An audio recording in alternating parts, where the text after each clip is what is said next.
This is the Muddler Minnow as it was originally tied by Don Gapen.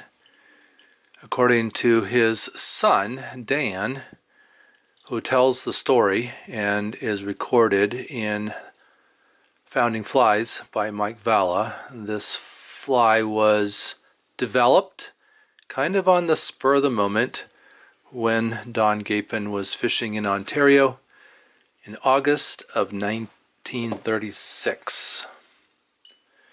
According to the recipe in Mike Valla's book, this can be tied on anywhere from a number 1 to a number 12. Can be weighted. If you want it to sink, put some weight up here on the front of the fly. I'm going to tie this one without a weight. I am tying it on a number 6 3x long hook using black thread. I've put a base of thread down on the shank and I'm going to tie in a couple of slips of turkey wing for the tail. So I've cut a couple of slips of turkey wing and I'm going to just put a little tail. It's not very long, enough to show that there is a little tail on this fly. And I'll wrap up over that, maybe pinch wrap it to get my thread right on it tight. And then I'm going to wrap up over the butt ends of that turkey slip because I want to keep a fairly even body, as even as I can. As the story is told, this fly is a sculpin imitation tied from whatever Don Gapen had in his fly tying backpack when he was on this fishing trip in order to imitate the sculpin that his guides caught for him and with which he caught a 7-pound trout. Don Gapen just happened to have some gold tinsel, gold flat tinsel in his backpack, which then became the body. And I wish he had had something else because I do not like wrapping tinsel bodies. They're pretty, they're attractive, but I think they're a pain to wrap. I have some wide mylar tinsel. It is bicolored, so silver on one side, gold on the other. Tie it in with the gold side towards the hook and then flip it as I begin to wrap so that the gold shows, and then considerable overlaps I think will help to keep it from buckling, but I don't know how to do that, and I already did. I got a buckle right there. See if I can go back, take that out,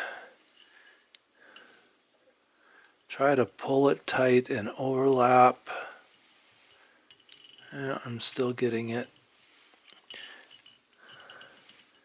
I do find it interesting looking at the pictures in Mike Valla's book of flies that were produced by the Gapen Fly Company in Minnesota, that the bodies are just like this, although they probably used metal tinsel. It still happens. There's just something about wrapping tinsel on a body to try to keep that buckle out of it. And I suppose if I was tying this fly for competition, which I am not, I might take some more care to try to get that tinsel wrapped without any buckles in it.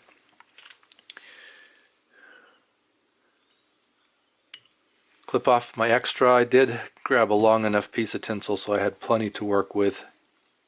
The wing is made up of bucktail, squirrel tail, and turkey wing feather slips. So I have some bucktail. I'm going to trim that. I'm not going to bother stacking it, although I suppose I could pull out some of this shorter stuff from the bottom here.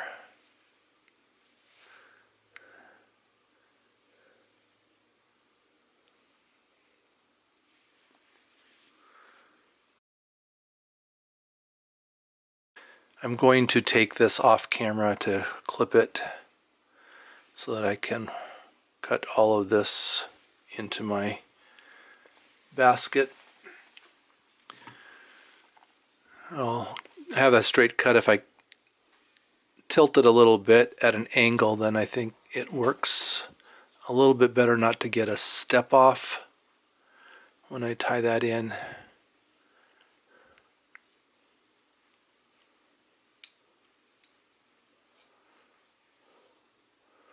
I don't know what happened there. So some bucktail, and then I have a pinch of gray squirrel tail. I'll cut that about the same length. Do the same thing. Cut that over my wastebasket.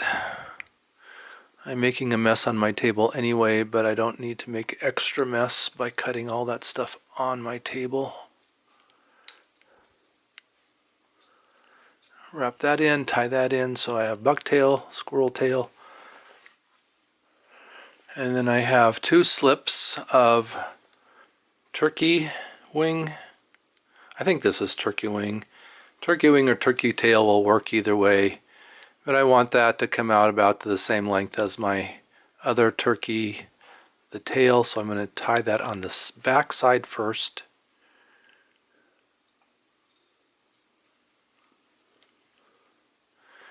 And then I'll take the second slip, pair it up with the first, and tie that on the front side.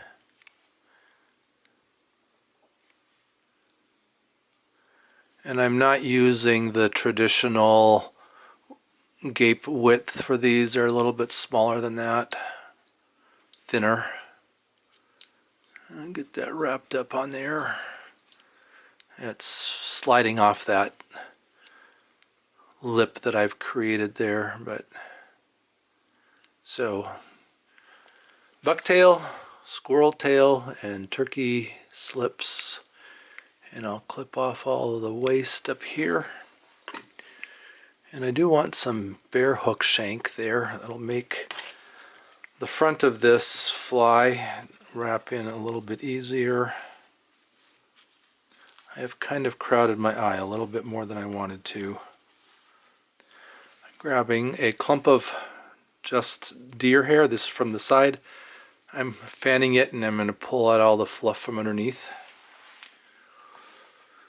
And then I will take that clump. Maybe it's a little bit much. Let me reduce that by a few hairs.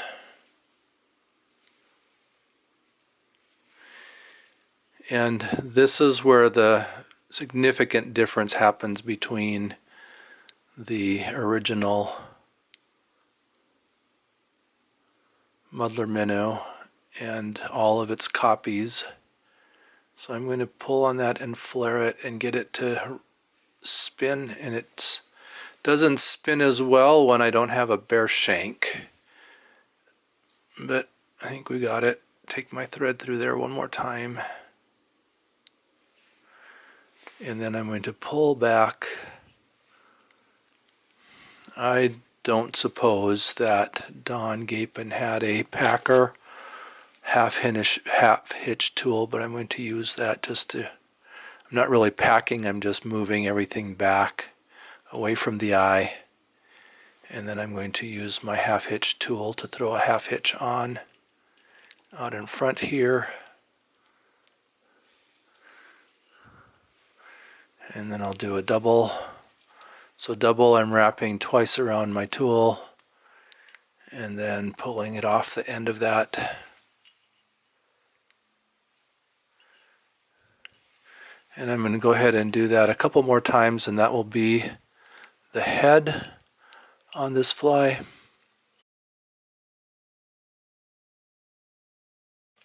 Mike Valla suggests that if you weight the fly to put a red head on it, I know that there are a number of people that do that.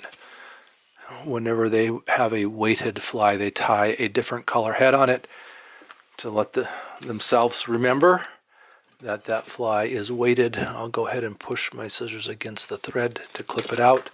And then I'm going to make some mess on my table anyway.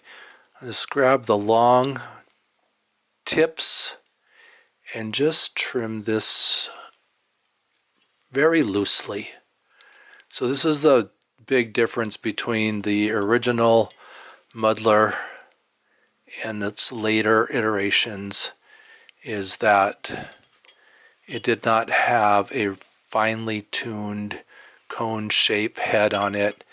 The longer butt fibers were just kind of haphazardly trimmed off. Give it a little bit of shape, but not a lot of refining. Very kind of rough cut. And that is how that original Minnow was created and fished actually for quite a while, produced by the Gapen Fly Company in Minnesota, and eventually really kind of became more of a bass fly than a trout fly, but used in a variety of situations. In a twist that is fairly contemporary, I'm going to put a drop of diluted goop on the head of this fly. So I have a jar of diluted goop. I just stick a needle in the jar, or it's the needle from the jar. Grab a drop, stick it on the head. Then just to make sure that the eye is clean, I can grab a hackle tip and push it down through that eye, and it'll clean it out and have it tip it ready.